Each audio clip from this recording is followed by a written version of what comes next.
Hello जय श्री कृष्ण जय माताजी जय द्वारकाधीश ने हर हर महादेव। केम छो बधा? तो આપણે એક નવી રેસીપી લઈને આવી ગયા છીએ। તો મારા વિડિયો જોઈને ખૂબ ખૂબ ધન્યવાદ, દિલથી આભાર માનું છું। તો આપણે એક નવી રેસીપી લઈને આવી ગયા છે। તો આપણે આજે બનાવવાની છે આલુ ટિક્કી। તો વિડિયોમાં બના લેજો। આપણે સામગ્રી લઈ લીધી છે બધી, તો તમે જોઈ શકો છો। તો આપણે બાફેલા બટેટા કમ્પ્લીટ લઈ લીધા છે અને ઠંડા રાખવાના છે। આને આપણે લીલી ચટણી પણ બનાવવાની છે।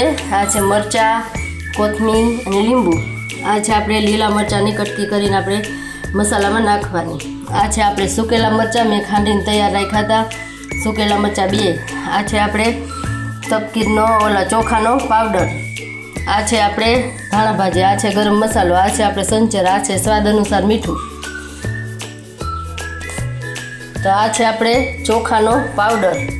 તો આ છે આપણે બાફેલ બટેટા લઈ લીધા છે મેં કિલો 1 જેટલા, તમે જોઈ શકો છો। અને આને 2 કલાક અગાઉ રાખવાના છે ને ઠંડા કરીને પછી લેવાના છે। તો વિડીયોમાં બના રહેજો। હવે આને આપણે એક ખમણીથી ખમણી લેશું। તો આપણે આ વાસણ લઈ લીધું છે। આ છે આપણે ખમણી। તો હવે એમાં આપણે બટેટા તમે જોઈ શકો છો બધા નિરાતે જામ સરસ ખમણી લેશું। આ નાનું ઝીણું ખમણ કરવાનું છે, તમે જોઈ શકો છો। તો આવી રીતના આપણે ખમણવાના છે, તમે જોઈ શકો છો। બધા બટેટા આવી રીતના છીણી લેશું। જો હું તમને બતાવું એટલે આપણે છે ને જો આવી રીતના આપણે બધા બટેટા ખમણી લેવાના છે। તો તમે જોઈ શકો છો। તો મસ્ત એટલે મસ્ત આપણે ખમણી કમ્પ્લીટ થઈ ગયા છે। તો હવે આપણે એમાં મસાલા એડ કરી દઈશું। તો તમે જોઈ શકો છો આ છે આપણે ગરમ મસાલો। આ છે આપણે સ્વાદ અનુસાર મીઠું। આ છે આપણે સંચર પાવડર।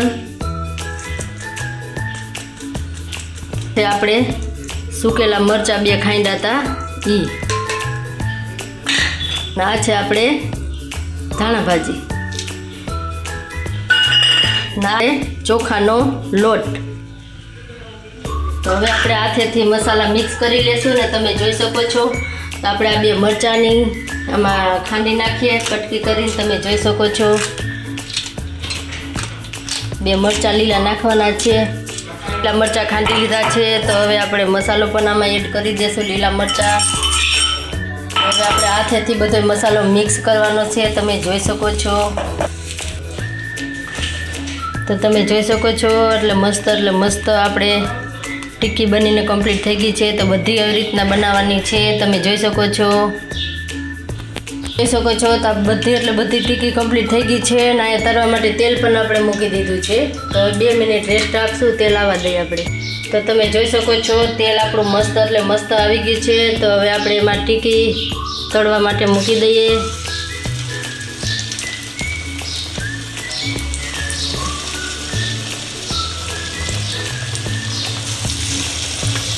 તમે જોઈ શકો છો આપણે જેવી નાની સાઈડ તમે જોઈ શકો, નાની મોટી સાઈડ આપણે બનાવી શકીએ, જેવી આપણે બનાવી હોય એવી રીતના। તો હવે આને આપણે તળવા દઈએ। ઓલા 2 આપણે લાલ બ્રાઉન થઈ જવા દે ત્યાં સુધી તળવાની। તો તમે જોઈ શકો છો। તો હવે આપણે બીજી બાજુ પલટાવી નાખીએ। જો આપણે ટીકી મસ્ત લાલ બ્રાઉન થઈ ગઈ છે। તો આપણે મસ્ત આપણી ટીકી બનવાની કમ્પ્લીટમાં તૈયારીમાં છીએ। તો હવે એક જગ્યાએ આપણે મિક્સર જાર લઈ લઈ। તો હવે એમાં આપણે લીલા ધાણા લીધા છે, તમે જોઈ શકો છો। મસ્ત લીલી ચટણી બનાવવાની છે આપણે। તો હવે આપણે મરચાં નાખવાના છે। તો મરચાંની કટકી કરી નાખીએ।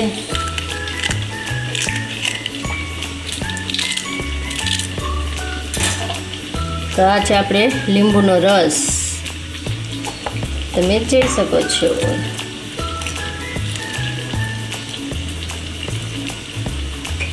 અને આપણે ટિક્કી બનીને કમ્પ્લીટ થઈ ગઈ છે, તમે જોઈ શકો છો। વાવ, મસ્ત થઈ ગઈ છે આપણે બ્રાઉન કલર, સરસ। હવે થોડો ગેસ આપણે ધીમો કરી નાખીએ, કારણ કે હવે આપણે પ્લેટમાં ટિક્કી કાઢી લઈએ। તો તમે જોઈ શકો છો તો આપણી ટિક્કી બનીને કમ્પ્લીટ થઈ ગઈ છે। આલુ ટિક્કી, ભાઈ વારે વાહ। બીજી મૂકી દઈએ. ગેસ કરી નાખીએ ફાસ્ટ. આ છે આપણે સેજ સંચર નાખશું. આ છે આપણે સ્વાદ અનુસાર ખાંડ નાખશું. આપણે સેજ પાણી નાખશું. તો હવે આપણે મિક્સર જારમાં પીસી લેશું. શકો છો આપણી મસ્ત એટલે મસ્ત લીલી ચટણી કમ્પ્લીટ થઈ ગઈ છે બનીને. વાવ! તો તમે જોઈ શકો છો તો આપણે આલુ ટિક્કી બનીને કમ્પ્લીટ થઈ ગઈ છે. આમ તો જોતા જ મોઢામાં ખાવાનું મન થઈ જાય એવું આપણી આલુ ટિક્કી બનીને કમ્પ્લીટ થઈ ગઈ છે. તો તમે જોઈ શકો છો. તો આ તો મારો આલુ ટિક્કીનો વિડીયો. તો મારો વિડીયો તમને કેવો લાગ્યો તો લાઈક કરજો અને આગળ કેવા વિડીયો બનાવવા એ કોમેન્ટ કરજો. તો આવી નવી રેસીપી લઈને હું મળતી રહીશ. તો બધાને જય માતાજી, જય દ્વારકાધીશ ને હર હર મહાદેવને આવજો.